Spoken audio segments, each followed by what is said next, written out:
আওয়ামী লীগ সরকার পতনের পর থেকে হিন্দুদের অধিকার আদায়ের জন্য সারা দেশে বেশ কিছু হিন্দুত্ববাদী দল আত্মপ্রকাশ করেছে। সনাতন অধিকার মঞ্চ, সম্মিলিত সনাতনী সমাজ কিংবা সনাতনী অধিকার আন্দোলনের মতো আরও বেশ কিছু গোষ্ঠী। এসব হিন্দুত্ববাদী দলগুলোর দাবি দেওয়া মোটামুটি একই রকম। তারা তাদের দাবিগুলোকে মোটা দাগে ৮টি দফায় উপস্থাপন করেছে। হিন্দুদের ৮ দফা দাবিতে কি আছে সে সম্পর্কে আলোচনা করা হবে কি কেন কিভাবে এই পর্বে। কি কেন কিভাবে চ্যানেলে আপনি নতুন হলে অনুরোধ করব সাবস্ক্রাইব করে বেল আইকনটিতে ক্লিক করুন।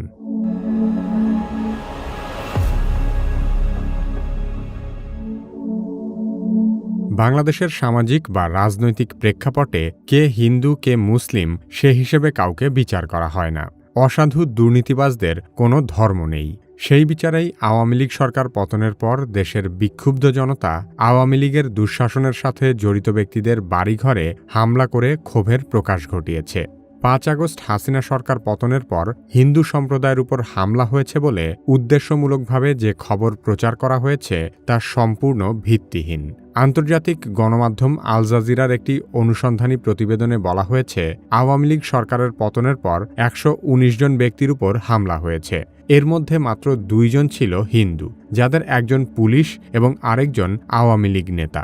এই বিষয়টিকেই হিন্দুদের উপর সাম্প্রদায়িক হামলা বলে চালিয়ে দেওয়ার চেষ্টা করা হচ্ছে।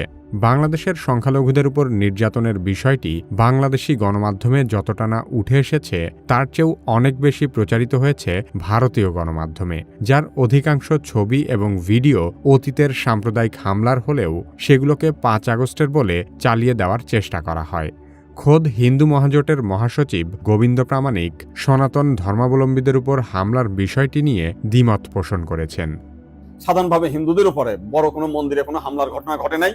কিছু আওয়ামী লীগের হিন্দু নেতা আছে যারা বিভিন্ন সময় লম্পঝম্প করেছিল, তাদের বাড়িতে, শুধু হিন্দু বাড়ি না, মুসলিম আওয়ামী লীগ নেতাদের বাড়িতে হামলা হয়েছে, লুটপাট হয়েছে এবং সামান্য কিছু সুযোগ সন্ধানী এলাকা ভিত্তিক তারা কিছু সামান্য মন্দিরে হামলা করেছে, সেটা ব্যাপক বিষয় না।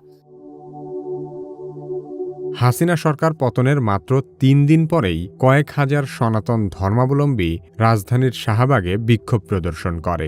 তখন সংখ্যালঘুদের উপর হামলা বন্ধ এবং সংখ্যালঘু সুরক্ষা কমিশন গঠনসহ ৪ দফা দাবি তোলা হয়।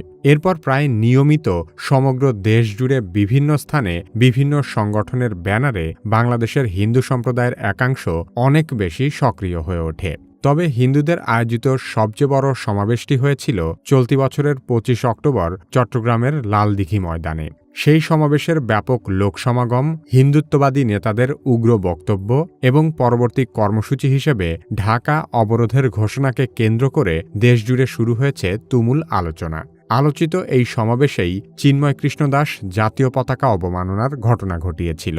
তার আগেও বহুবার বহু জায়গায় হিন্দু সম্প্রদায়ের বিভিন্ন দল তাদের দাবি দাওয়াগুলো মোটা দাগে ৮টি দফায় পেশ করেছে। কিন্তু লালদিঘি ময়দানের ওই সমাবেশে সনাতন জাগরণ মঞ্চের পক্ষ থেকেই দাবিগুলো সবচেয়ে বেশি পরিষ্কারভাবে উঠে আসে। যে ৮ দফা দাবি উত্থাপন করা হয়েছে সেগুলো হল: সংখ্যালঘু নির্যাতনের বিচারের জন্য দ্রুত বিচার ট্রাইব্যুনাল গঠন করা, ক্ষতিগ্রস্তদের ক্ষতিপূরণ ও পুনর্বাসন করা, সংখ্যালঘু সুরক্ষা আইন প্রণয়ন করা, সংখ্যালঘু বিষয়ক মন্ত্রণালয় গঠন করা, দেবোত্তর সম্পত্তি পুনরুদ্ধার ও সংরক্ষণ আইন কার্যকর করা, শিক্ষা প্রতিষ্ঠানে উপাসনালয় নির্মাণ এবং হোস্টেলে প্রার্থনার জন্য স্থান বরাদ্দ করা, হিন্দু ধর্মীয় কল্যাণ ট্রাস্টকে ফাউন্ডেশনে উন্নীত করা এবং দুর্গাপূজায় ৫ দিনের সরকারি ছুটি ঘোষণা করা। ৮ দফা দাবির সবগুলোই কম বেশি যৌক্তিক, কিন্তু এর মধ্যে শুধু দুর্গাপূজায় ৫ দিনের সরকারি ছুটি ঘোষণা করা ছাড়া বাকি কোনো দাবি রাতারাতি বাস্তবায়নযোগ্য নয়। কিন্তু এই ধরনের দীর্ঘমেয়াদী সংস্কার কার্যক্রম করার জন্য মাত্র ৩ মাসে তারা প্রয়োজনের অতিরিক্ত আন্দোলন করেছে। ট্রাইব্যুনাল গঠন করা, ক্ষতিগ্রস্তদের পুনর্বাসন করা, আইন প্রণয়ন করা বা মন্ত্রণালয় গঠন করার জন্য যৌক্তিক সময় দিতে হবে। একটি নির্বাচিত সরকার তার ৫ বছরের মেয়াদেও এত কিছু একসাথে করা প্রায় অসম্ভব। সেখানে বিপ্লব পরবর্তী বিশৃঙ্খল একটি দেশে বর্তমান অন্তর্বর্তীকালীন সরকারের মতো রাজনৈতিকভাবে অনভিজ্ঞ একটি উপদেষ্টা পরিষদ ক্ষমতা গ্রহণের ৩ মাসের মাথায় কিভাবে এত কিছু করে ফেলবে? বাংলাদেশের ৯০% মুসলিমের দেশে ২ ঈদে সরকারি ছুটি থাকে মাত্র ৩ দিন। সেখানে মাত্র ৮% হিন্দুদের জন্য দুর্গাপূজায় ৫ দিন ছুটি নির্ধারণ করা কতটা যৌক্তিক?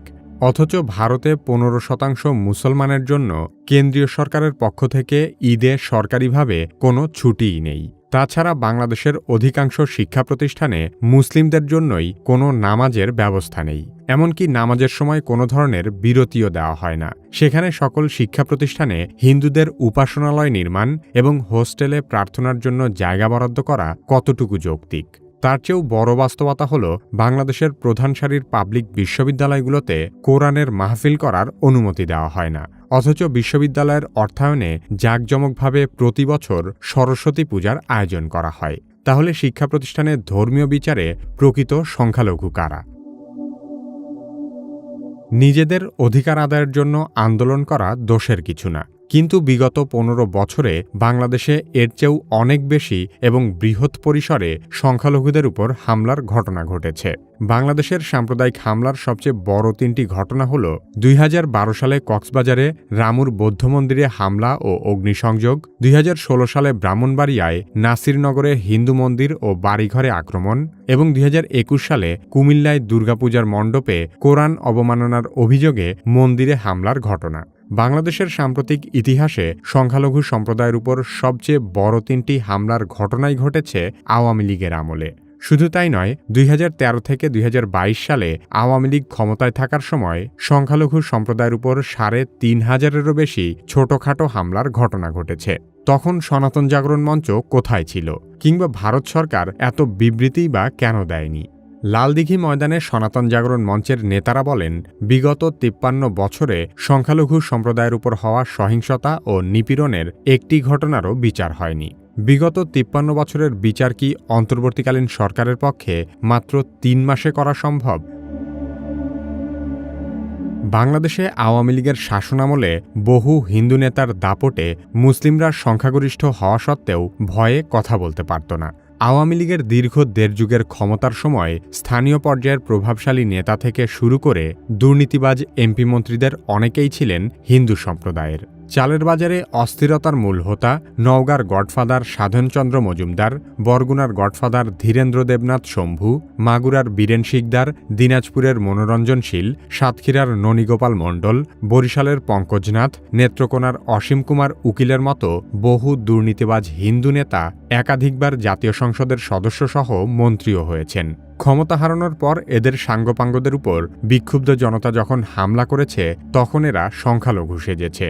আদালতের আদেশ অমান্য করে ঢাকা সিটির মেয়র ফজলে নূর তাপস যখন হরিজন পল্লীর হিন্দুদের উচ্ছেদ করেছে, কিংবা যখন পুলিশের সাবেক মহাপরিদর্শক বেনজির আহমেদ গোপালগঞ্জের হিন্দুদের হাজার হাজার একর জমি দখল করে রিসোর্ট গড়ে তুলেছে, তখন চিন্ময় কৃষ্ণ দাসের মতো হিন্দু দরদি নেতারা কোথায় ছিল? এর বাইরেও আওয়ামী লীগের বহু এমপি এবং স্থানীয় প্রভাবশালী নেতাদের দ্বারা সনাতন ধর্মাবলম্বীরা নানাভাবে নির্যাতনের শিকার হয়েছেন। অন্যদিকে বিএনপির গয়েশ্বরচন্দ্র রায় কিংবা নিপুণ রায়ের মতো হিন্দু নেতারা যখন হামলার শিকার হয়েছেন, তখন বাংলাদেশের সনাতনীরা একটি কথাও বলেনি। হিন্দুরা অতীতে প্রতিবাদ না করার বিষয়টি এমনও হতে পারে যে তারাও হয়তো স্বৈরশাসনের বিরুদ্ধে কথা বলতে ভয় পেয়েছে। কিন্তু আওয়ামী লীগ সরকার তো ভারতের অত্যন্ত ঘনিষ্ঠ ছিল। তাহলে তখন ভারত কেন সামান্য বিবৃতি দিয়ে হলেও হিন্দুদের সুরক্ষার বিষয়ে পদক্ষেপ নেয়নি? এর কারণ মূলত একটাই, বাংলাদেশ থেকে আওয়ামী লীগ বিদায় হওয়াতে ভারত এবং ভারতের দালাল হিন্দু সম্প্রদায়ের কিছু নেতারা দেশে অস্থিতিশীলতা তৈরি করতে চাইছে। যে আওয়ামী লীগ হিন্দুদের সবচেয়ে বেশি ক্ষতি করেছে, তাদের বিরুদ্ধে কথা না বলে অন্তর্বর্তীকালীন সরকারকে দুর্বল পেয়ে ভিকটিম কার্ড প্লে করে তারা দেশবিরোধী ষড়যন্ত্রে মেতে উঠেছে। তা না হলে এই 8 দফা দাবি পূরণের জন্য তারা অন্তত 8 মাস অপেক্ষা করতে পারত। আমাদের ভিডিওগুলো ফেসবুকে দেখতে চাইলে কি কেন কিভাবে ফেসবুক পেজ লাইক এবং ফলো করুন। পরবর্তী ভিডিও আপলোড হওয়ার সাথে সাথে দেখতে চাইলে কি কেন কিভাবে সাবস্ক্রাইব করে বেল আইকনটিতে ক্লিক করুন।